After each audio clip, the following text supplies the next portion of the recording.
Je m'appelle Daniel Leroy, j'ai commencé le Kung Fu il y a 40 ans maintenant, avec Chantal Dupuis, une élève de Maître Wang.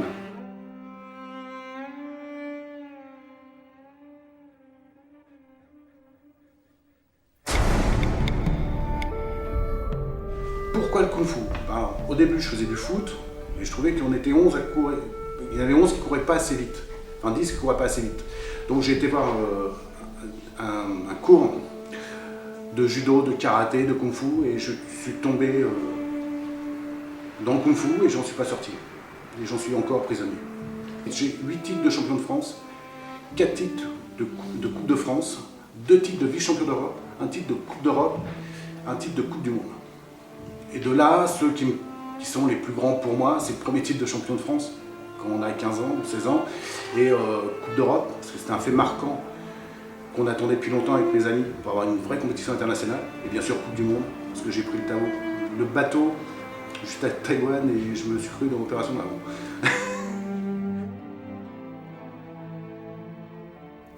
Le Kung Fu est un sport qui vient de Chine. Au démarrage, c'est Bodhidharma, un moine hindouiste, qui est venu d'Inde pour essayer de faire traduire ses écrits. Et il rencontre l'empereur, ils n'étaient pas tout à fait d'accord sur le principe du bouddhisme. Donc il est parti voir les moines qui étaient en train de traduire son livre, qui n'ont pas voulu l'accepter. Donc il s'est enfermé 9 ans dans une grotte. Au bout de 9 ans, les moines l'ont accepté. Quand il est rentré, il a vu des moines malades.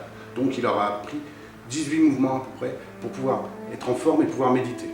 Bodhidharma s'est fâché avec les moines, donc il est parti du temple et les moines ont continué à travailler et se sont appropriés les techniques des animaux en les observant. De là est né le Kung Fu avec toutes ces techniques du tigre, de la montre religieuse, tous les animaux, c'est que l'observation des animaux. À partir de 1900, il y a eu la révolte des boxeurs, donc beaucoup de moines sont partis sur l'île d'Okinawa. Une fois sur l'île d'Okinawa, là on démarrait les arts japonais, qui sont beaucoup plus jeunes, qui découlent des arts chinois.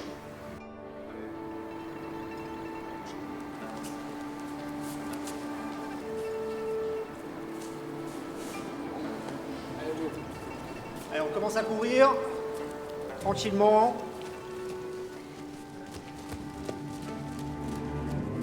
Alors, différentes étapes dans un cours, c'est d'abord une demi-heure d'échauffement, d'étirement, pour la mise en place. C'était un cours combat, pendant un quart d'heure et minute. Ensuite, technique de combat. Et ensuite, on a étirement et revenir au calme par des systèmes de respiration de Qigong.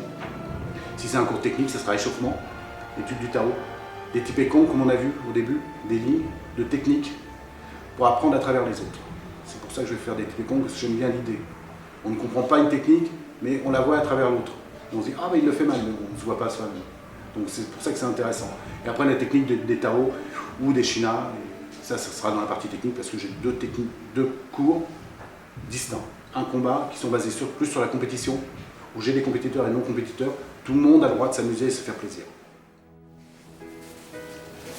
Voilà, vous allez tous vous être par là pour l'instant, du côté du mur. Vous allez vous mettre 2 par 2 et on va travailler dans la longueur. Kung Fu, ça veut dire maîtrise de quelque chose. Kung Fu, ça ne veut rien dire. On peut être Kung Fu cuisinier. Wushu, ça veut dire art martial. Sanda, c'est combat libre. Voilà, ça résume. Et après, tu as dans les techniques chinoises 2 grandes écoles, le nord et le sud, qui sont coupées en 2. Une où c'est plus aérien, et une autre qui est beaucoup plus sur terre, Nanshen, ce que je pratique, qui est plus dur et moins aérien. Alors, ce qui est important pour moi à mettre en avant en premier, je ne vais pas rentrer dans les religions, si on s'arrête simplement à deux mots qui sont pour moi très importants, respect et tolérance. Si on fait ça, tout va bien. On n'a pas besoin d'autre chose. On joue avec ça. Mais le respect et la tolérance suffisent.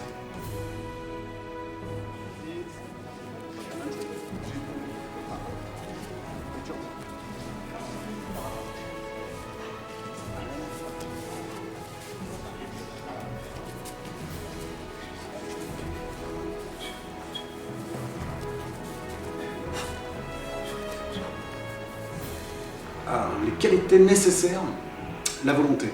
Il n'y a pas d'âge, je pense qu'on n'a pas le droit de mettre les gens dans des cases. Vous ne pouvez pas faire ça. Non, ils ne pourront pas faire de la compétition. Ils pourront pratiquer l'art martial. L'art martial, c'est art de vie, art de guerre. En plus, maintenant, il y a la compétition. Et c'est autre chose. On n'est plus dans le même domaine. Donc il faut laisser la libre pratique à tout le monde, ce que j'essaye de faire, d'avoir des champions et des gens différents dans la salle. Là, bon, c'est un exemple concret, la petite fille a 6 ans, et Michel et Alexis ont 80 et 82 ans. Et pour vous donner un exemple, parce que j'aime bien ce genre de choses, moi Alexis, je regarde et je lui dis mais pourquoi tu fais Kung Fu? À quoi ça t'avance? Elle me dit, tu sais Daniel, simplement je monte sur une chaise et je change ma lampe chez moi. Voilà, j'ai compris pourquoi elle faisait Kung Fu.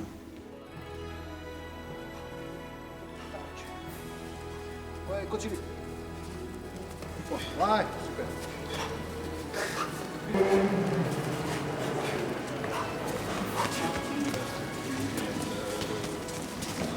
Lionel. Ah, j'ai perdu Lionel. Ah non, il est. Non, c'est mon ami. Ouais, il va tuer. C'est bon, c'est bon. On repart. Oui, il va tuer. Les qualités développées pour la pratique, tout dépend où on veut. Si on parle de champion, il faut énormément de qualités. Vitesse, puissance, souplesse. Pour le reste, on va essayer de faire la même chose, mais à moindre effort. Parce que les gens parlent de sport. Un champion, quand moi j'ai été champion, c'est 5 heures d'entraînement par jour. On ne peut pas demander à des gens qui s'entraînent 2 fois par semaine, 1h30, d'avoir les mêmes qualités. C'est pratiquement impossible. Laissez bras tendus, Alex.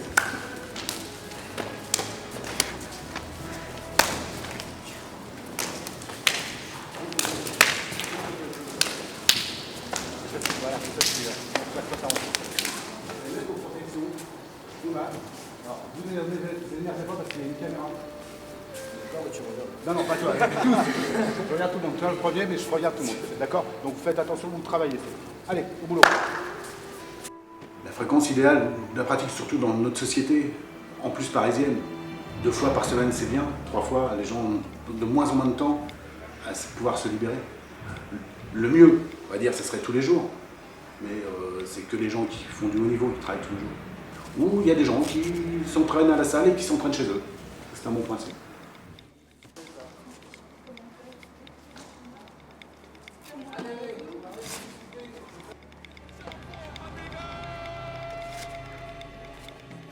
Holocaust from the land of the lost. Behold the pale horse, or football. Follow me, Wu-Tang gotta be the best things in stocks and far wallabies. African killer bees, black watch. On your radio, blowing out your watch.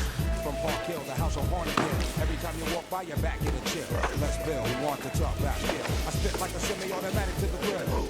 L-50s and elbow boom. Baby, play me, baby, fall down, go boom. Party people gather around, countdown to apocalypse. I'm the kid with the golden arms. I'm a motherfucking hot nick. Pass the blunt. My nigga don't front. You had it for a minute, but it seemed like a month. Now I'm choking, smoking, hoping I don't croaking for overdose. Hey kid. Je suis plus spécialiste, moi, de la partie combat, parce que je suis un compétiteur et j'étais 20 ans entraîneur de l'équipe de France. Donc la partie combat, pour moi, est importante. Mais elle doit être importante pour les champions, mais pour les non-champions. Donc tout le monde doit pouvoir s'amuser. Et en technique, moi j'ai une technique sino-vietnamienne au départ, parce qu'en 75, il n'y avait pas de kung-fu qu'on parle wushu. Maintenant, il y a du wushu moderne. Et là, il faut des qualités physiques tellement extraordinaires qu'à 25 ans, on est à la retraite à peu près. Donc c'est pas pour tout le monde, et puis moi je peux plus. J'ai plus l'âge à ce genre de choses. Je me suis mis au wushu à partir des années 80-85, je suis rentré en équipe de France technique. Et j'ai fait une compétition où j'ai fait technique et combat. J'ai fini 3e et 3e pour prouver qu'on pouvait faire la technique et le combat et qu'on était complet. C'est ça le kung fu. À l'heure actuelle, souvent on a les techniciens d'un côté et les combattants de l'autre. Et c'est deux personnes qui s'opposent, c'est pas normal.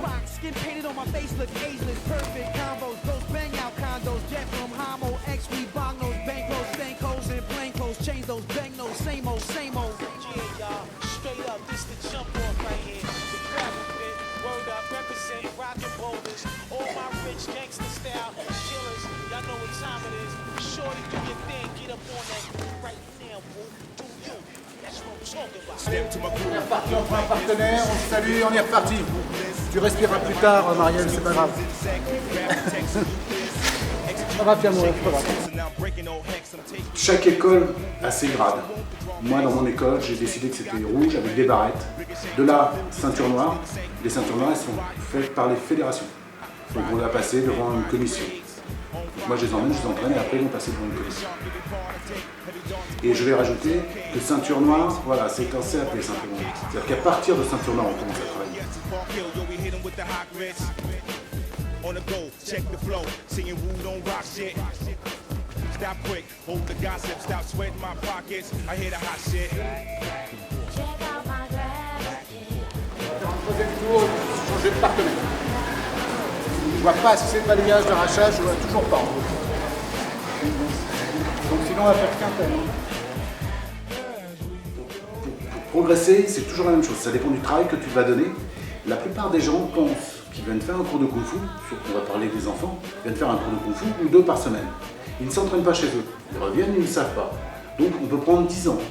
De toute façon, ça n'avancera pas parce que y a pas. C'est comme si on apprend l'anglais et qu'on ne fait pas les leçons à la maison. Sinon, on ne parlera toujours pas l'anglais au bout de 10 ans. Les moyennes, normalement, on passe une ceinture noire au bout de 3 ans. Donc voilà, ça c'est une nouvelle moyenne. Moi, quand j'ai commencé, c'était au bout de 7 ans. Ce qui me paraissait un peu logique. Maintenant, c'est au bout de 3 ans. Alors, tu fais 2 années, tu es un peu doué, tu passes une ceinture noire. Quelle est la valeur de cette ceinture noire? Je ne sais pas.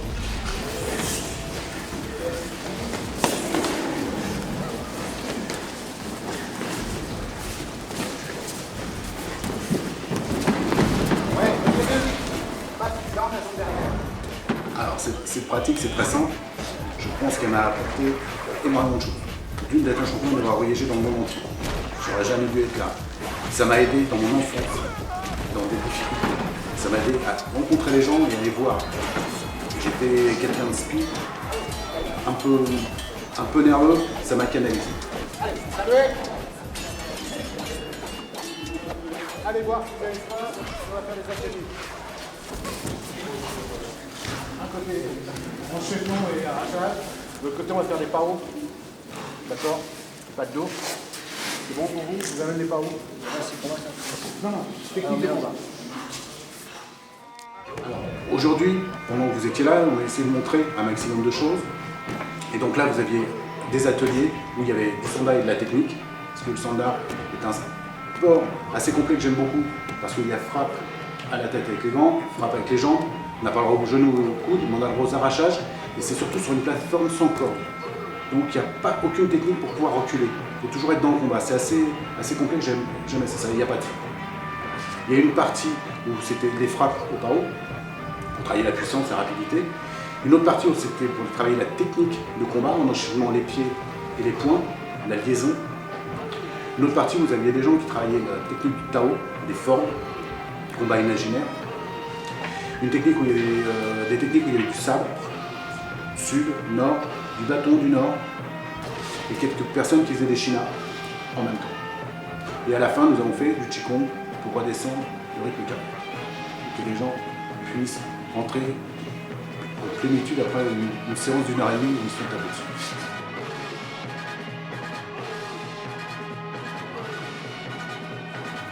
Dans tous les secteurs qu'on a vus, là par exemple, on prend le Tao, ça va travailler la vitesse, la précision. Après on va prendre la technique de combat, c'est pour avoir un éventail technique le plus grand possible. Je vais vous donner un exemple, moi ce que j'aime bien dans mon école, et si j'ai toujours aimé ça, je donne un maximum de techniques. Alors des gens peuvent le faire, des gens ne peuvent pas le faire. Et en combattant, des fois, un combattant reculant, en avançant, il est souple, il n'est pas souple, je ne sais pas ce qu'il a connu dans sa vie, qui va ressortir sur le dojo. Donc il faut que tous, on leur donne un maximum de techniques, qu'ils aient tous envie de piocher et de prendre ce qui est mieux pour eux. De toute façon, ce que je fais moi, lui va peut-être pas le faire. Et je vois trop d'écoles avec tous le même style de combat. Les mains c'est comme ça, les pieds c'est comme ça. Mais attends, il y a un grand, il y a un petit, il y a un enfant, ils peuvent pas travailler pareil, c'est pas possible.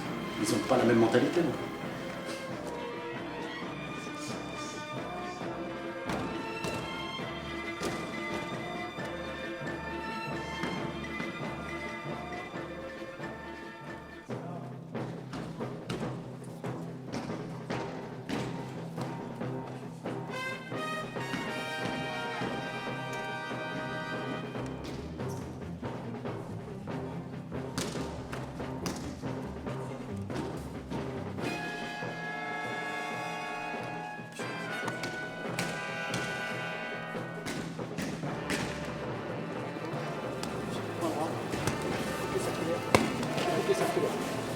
Super. Allez, on va. Encore.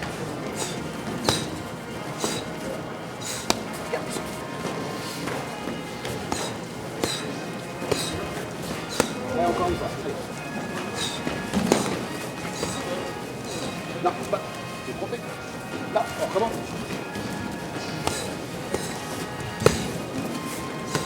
Allez. Bien ça.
Le Kung Fu, comment je le vois évoluer? Maintenant, je suis parti des fédérations, je suis parti d'être international. On est parti dans une voie vraiment très sportive, de plus en plus. Alors il y a une division maintenant encore de plus en plus entre le traditionnel et le sportif. Voilà, je ne sais pas si un jour ils arriveront à s'entendre, si un jour on arrivera à vraiment développer le Kung Fu comme il se doit. Parce que chacun a ses intérêts propres, et pas un intérêt pour vraiment développer le Kung Fu en tant que tel. Il en faut pour tout le monde, c'est ce que j'ai voulu vous dire aujourd'hui, c'est qu'il en faut pour tout le monde. Il en faut pour des sportifs qui aient le droit de vivre de ça, pas comme nous qui n'avons jamais eu d'argent, qui puissent s'en vivre, et puis que ça soit ouvert à tout le monde, en sachant que de toute façon, les sportifs veulent passer au-dessus, mais dans un club, c'est 10% de compétiteurs. 90%, c'est des gens qui viennent faire de la pratique martiale, qui ne feront jamais de compétition et qui ça n'intéresse vraiment pas. Donc il faut bien faire attention à ce qu'on fait. 90% des gens viennent faire du Kung Fu et pas du Wushu sportif. Donc il faut aider tout le monde.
Choisir une discipline martiale. Alors je vais faire une réponse qui va sûrement t'étonner.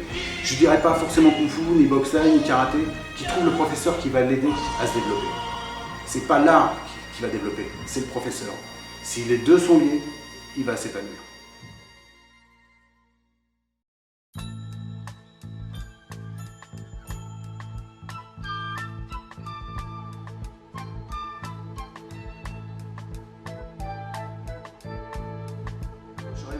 Avoir la coupe du meilleur technicien au combat.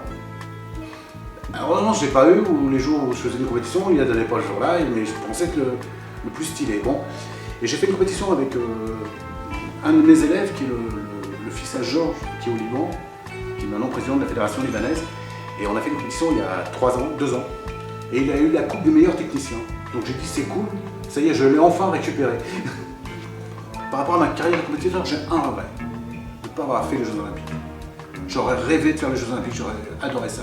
Et à cette époque, quand j'ai vu que je ne pouvais pas, j'ai failli me mettre au 100 mètres dans une équipe pour essayer de me faire sélectionner pour les Jeux Olympiques. Parce que c'est vraiment, voilà, le seul truc qui manque. J'ai fait Coupe du Monde, j'ai fait Championnat du Monde, mais j'ai pas fait les Jeux Olympiques.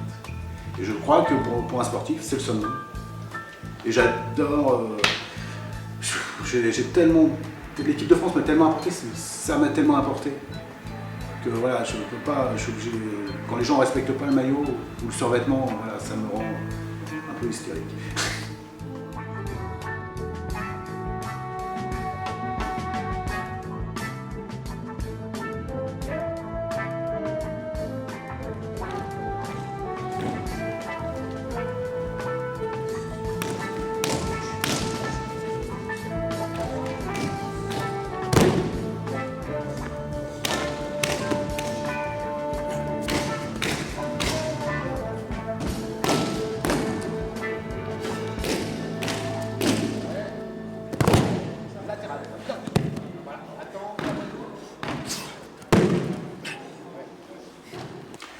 Alors, ces 40 ans de pratique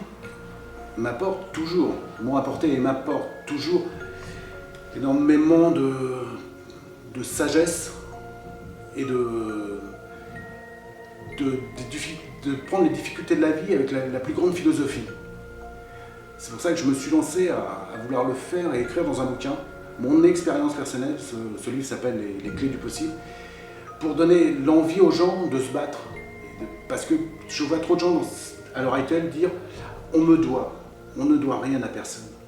On se doit tout à soi-même. Vous enlevez tout, vous les mettez sur. Voilà. Vous mettez après en quinconce face à moi.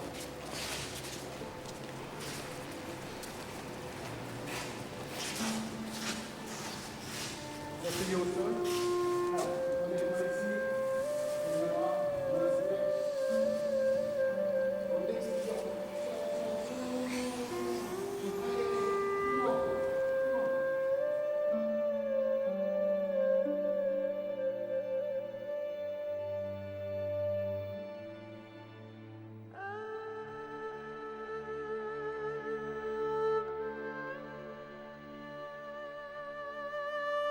Alors, compétiteur, c'est compliqué qu'on arrête. C'est très compliqué. Il y a toujours un manque. Je n'aurai jamais autant de passion. Ça va être difficile d'avoir autant de passion que la compétition. Entraîneur m'a permis d'avoir le pont pour redonner aux autres. Et voilà. Maintenant, de redonner encore à d'autres gens qui ne viennent pas vers le kung-fu, c'est moi qui vais vers eux et qui vais essayer de leur apporter quelque chose, de leur redonner envie de bouger. Que le corps est important et que c'est le premier outil qu'on a. Le premier outil, c'est notre corps. Si on l'oublie, on oublie des choses. D'être enseignant, ça m'apporte que je suis très heureux de revoir des élèves qui me disent « grâce à toi, j'ai réussi ou j'ai changé ma vie ». Quand vous enseignez à quelqu'un, et que même en formation, où j'ai quelqu'un qui arrive, qui est crispé, qui n'est pas bien, qui sort avec le sourire et qui dit « ça y est, voilà, c'est ça l'enseignement ». Et puis je me soigne moi-même. Tu vas essayer de donner un maximum à tout le monde, aux champions ou non champions, comme je te disais tout à l'heure. Mais tu ne sais pas ce que tu vas apporter. Donc tu essaies toujours d'apporter le mieux possible et de ne pas te faire d'erreur. Parce que par exemple, tu n'as pas le droit de te tromper avec les enfants. Moi j'ai mis très longtemps avant d'enseigner aux enfants. Parce que si tu fais une erreur sur un enfant, peut-être que ça peut le suivre à vie. Il faut faire très attention à ça. Je pense que les professeurs devraient prendre bien conscience qu'il faut faire très attention dans son enseignement. Il y a des choses qu'on peut dire, il y a des choses qu'on ne peut pas dire. Parce qu'on peut casser ou des carrières ou des gens.